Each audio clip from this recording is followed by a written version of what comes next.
Sastra channel நேயர்களுக்கு நமஸ்காரம். அறிந்த புராணமும் தெரியாத கதைகளும். இதுல நம்ம இன்னைக்கு என்ன பார்க்க போறோம் சொல்லி பார்த்தோம்னா, சல்லியன் அப்படிங்கிற ஒரு கேரக்டர் தான் பார்க்க போறோம். சல்லியன்னு சொன்ன உடனே மகாபாரதம் என்பது நமக்கு நினைவிற்கு வந்து விட வேண்டும். இந்த மகாபாரதத்துல இந்த சல்லியனுடைய கேரக்டர் எங்க வருதுன்னு சொல்லி பார்த்தோம்னா, கர்ணனுக்கு தேரோட்டியாக இருந்தவர். அது வரைக்கும் தான் நமக்கு தெரிஞ்சிருக்கும். ஆனால் இவர் தேரோட்டி கிடையாது. இவருடைய ஒர்க் என்னன்னு பார்த்தா இவர் ஒரு மகாராஜா தான். இவர் மிகப்பெரிய ராஜா. ஆனால் இந்த துரியோதனன் இந்த சல்லியன்ட்ட போய் ரொம்ப ரிக்வஸ்ட் பண்ணி கேட்டிருப்பான். ஏன்னா எதிர்த்த தரப்புல பார்த்தோம்னா அர்ஜுனனுக்கு தேரோட்டக்கூடியது கிருஷ்ணன் பகவானே அங்க தேரோட்டுறார். அவருக்கு இணையாக ஒருவர் இந்த பக்கம் தேரோட்டணும் கர்ணனுக்கு அப்படின்னு சொன்னா அது வந்து சல்லியனால் மட்டும்தான் முடியும். அப்படிங்கிறதுனாலதான் அத்தனை அந்த சல்லியனுடைய திறமை மேல் நம்பிக்கை வைத்து துரியோதனன் போய் ரொம்ப ரிக்வெஸ்ட் பண்ணி, ஏன்னு கேட்டா சல்லியனுக்கு வந்து கர்ணன் மேல ரொம்ப பெரிய அபிப்பிராயம் எல்லாம் கிடையாது. இவனே ஒரு தேரோட்டியினுடைய மகன் தானே, இவனுக்கு போய் நான் தேரோட்டணுமாங்கிற மாதிரி எல்லாம் ரொம்ப முறைச்சுட்டு இருப்பார். இருந்தாலும் துரியோதனன் வந்து கேட்கிறான், ரொம்ப ரிக்வெஸ்ட் பண்ணி கேட்கிறாங்கிறதுனால இந்த சல்லியன் வந்து கர்ணனுக்கு தேரோட்டி இருப்பார். அவருடைய சிறப்பம்சம் பத்தி தான் நம்ம என்னங்கிறத பார்க்க போறோம். அதாவது இந்த மகாபாரத போரிலே 17ஆம் நாள் போரானது முடிந்து விட்டதாம். 17 நாள் போருங்கிறது முடிஞ்சிருச்சு. கிட்டத்தட்ட எல்லாருமே அந்த பக்கம் துரியோதனன் தரப்புல துரியோதனனை தவிர பாக்கி எல்லாருமே போயாச்சு. கிட்டத்தட்ட கர்ணன் போயாச்சு, பீஷ்மர் அம்பு படகையில கிடக்கா, துரோணர் போயாச்சு, எல்லாருமே போயாச்சு. இந்த 17ஆவது நாள் போரும் முடிவிற்கு வந்து விட்டது. அப்போ தர்மனும் பீமனும் அந்த போர் முடிஞ்ச பிற்பாடு அப்படியே பார்த்துட்டே நடந்து வருவா இல்லையா, இருட்டிடுச்சு அப்படியே பார்த்துட்டே நடந்து வந்துட்டு இருக்கா. நாளைக்கு என்ன பண்ணணும், நாளையுடைய செயல் திட்டங்கள் என்னன்னு சொல்லிட்டு தர்மனும் பீமனும் பேசிண்டே வந்துட்டு இருந்தாளாம். அப்ப பார்க்கும் பொழுது கிருஷ்ணனுடைய பாசறையிலே விளக்கு எரிந்து கொண்டிருந்ததாம். இவங்களுக்கு ஒரே யோசனை பண்ணிட்டு அப்படியே நடந்து போறா. அப்ப நடந்து போய் அந்த பாசறைக்குள்ள போய் கதவை தட்டிட்டு உள்ள வரலாமான்னு கேட்கும்பொழுது வாங்கோ அப்படின்னு சொல்லி கிருஷ்ணனுடைய அந்த குரலானது ஒலித்தது. ஆனா அந்த குரல்ல ஒரு சுரத்தே இல்லை. கிருஷ்ணன் என்ன இவ்வளவு உற்சாகம் இல்லாம உட்கார்ந்துட்டு இருக்காருன்னு சொல்லிட்டு தர்மனுக்கு ஒரே ஷாக்கு. அங்க போகும்பொழுது கிருஷ்ணன்ட்ட போய் என்ன கிருஷ்ணா நாளைக்கு போராச்சு அப்படின்னு சொல்லி கேட்கும் பொழுது கிருஷ்ணன் சொன்னா, ஆமா நாளைக்குத்தான் போரினுடைய இறுதி நாளாக இருக்கும்னு நான் நினைக்கிறேன், நாளையோட போர் முடிஞ்சிடும், 18ஆவது நாள் போர் அதோட முடிஞ்சிடும் நான் நினைக்கிறேன்னு சொல்லி கிருஷ்ணர் சொன்னாராம். அதுக்கு பீமன் வந்து ரொம்ப ஆணவத்தோடய சொன்னாராம், அதுல என்ன சந்தேகம், நாளைக்கு அந்த துரியோதனுடைய கதையை முடிச்சுட்டா சரியா போச்சு, நாளையோட போர் முடிஞ்சிடும், இதுக்கே நீ சுரத்தில்லாம உட்கார்ந்து இருக்க அப்படின்னு கேட்கும்போது கிருஷ்ணர் கேட்டாராம், சரிப்பா நாளைக்கு வந்து பாண்டவர் தரப்பிலிருந்து யார் போரினை தலைமையேற்று நடத்த போகிறீர்கள், இந்த பக்கம் ஹெட் யாரு அப்படின்னு சொல்லி கேட்ட உடனே தர்மனுக்கு ஷாக் ஆச்சாம். என்ன கிருஷ்ணா நீ தானே சொல்லணும் யார் போர் தலைமையேற்று நடத்தணும்னு சொல்லிட்டு நீயே இப்படி போய் கேட்கிறியே என்ன அப்படின்னு கேட்ட உடனே பீமன் வந்து கொஞ்சம் ஆணவத்தோடய பதில் சொன்னானா, அர்ஜுனன் நாளைக்கு போரை வழி நடத்த வேண்டிய அவசியம் இல்லை. ஏன்னா கர்ணனை கொன்னதோட அர்ஜுனனுடைய பாட்டுங்கிறது முடிஞ்சிடுச்சு. நகுல சகாதேவர்களும் தேவையில்லை, அவர்கள் முன்ன நிக்கணுங்கிற அவசியம் இல்லை.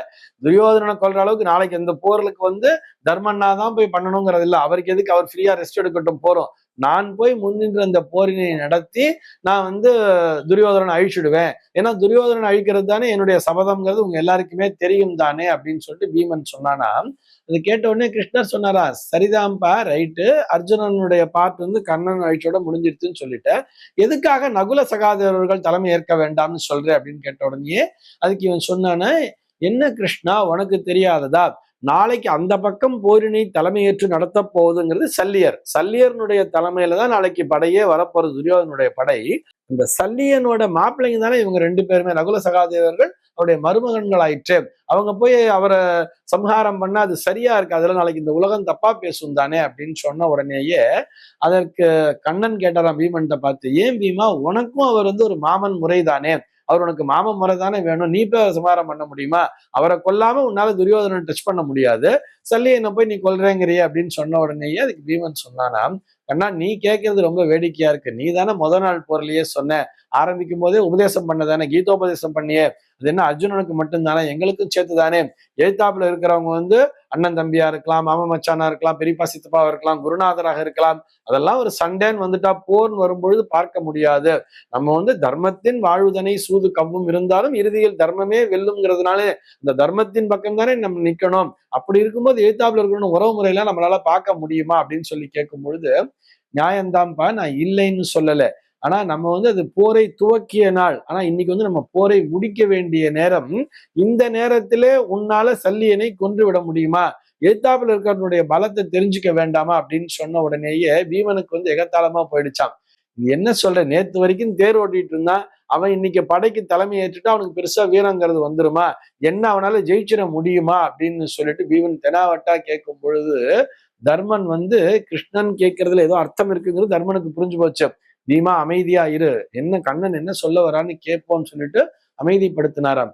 அப்போ கேட்கும் பொழுது கிருஷ்ண பரமாத்மா திரும்பி தர்மன்கிட்டயே கேட்டாராம், சல்லியன் கர்ணனுக்கு தேர் ஓட்டுவதற்கு முன்னாடி ராஜாவா தான் இருந்தார், ஃபுல்லா ராஜாவா தானே இருந்துட்டு இருக்கார் இன்னமும்.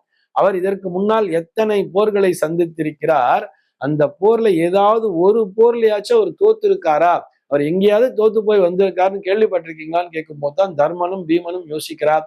ஆமா, நிச்சயமாக அவர் கலந்து கொண்ட போரில் எதிலுமே தோற்றதே இல்லையே அப்படின்னு சொல்லி யோசிக்கும் பொழுதுதான் கண்ணன் சொன்னானா, அந்த சல்லியனுக்கு என்ன பவர் தெரியுமா, எதிர்த்தாப்புல யார் வரார்களோ அவர்களுடைய வீர தீர பராக்கிரமம் எந்த அளவுக்கு இருக்கிறதோ அந்த பராக்கிரமங்களிலே பாதி இவர்கிட்டயே போய் சேர்ந்துருமாம். யார்கிட்ட? சல்லியர்கிட்ட சேர்ந்துருவான். அவன் எவ்வளவு வீர தீரத்தோடு வருகிறானோ, அவன் எத்தனை வேகம் பெற்றிருக்கிறானோ எதிர வர்றவன், அந்த வேகத்திலே அப்படியே சரி பாதியானது சல்லியரிடத்திலேயே சென்று சேர்ந்து விடும். அவருடைய ஜாதக பலம் என்பது அப்படி. இவன்னா சகாதேவன்கிட்ட கேட்டுப்பாரு, அவருடைய ஜாதக பலம்ங்கிறது அந்த அளவிற்கு பலம் பொருந்தியது. அதனாலதான் அவர் கலந்து கொண்ட போர்ல இதுவரைக்கும் ஒரு போரிலேயுமே அவர் தோற்றதே கிடையாது. அப்படி ஒரு மிகப்பெரிய சக்தி என்பது சல்லியரிடம் உண்டு. அதனாலதான் அவனை கொண்டு கர்ணனுக்கு சாரதியாக கொண்டு துரியோதனன் நிறுத்தி இருக்கான்னு சொன்ன உடனே தான் பீமனுக்கு ஒரு ஷாக் ஆச்சான்.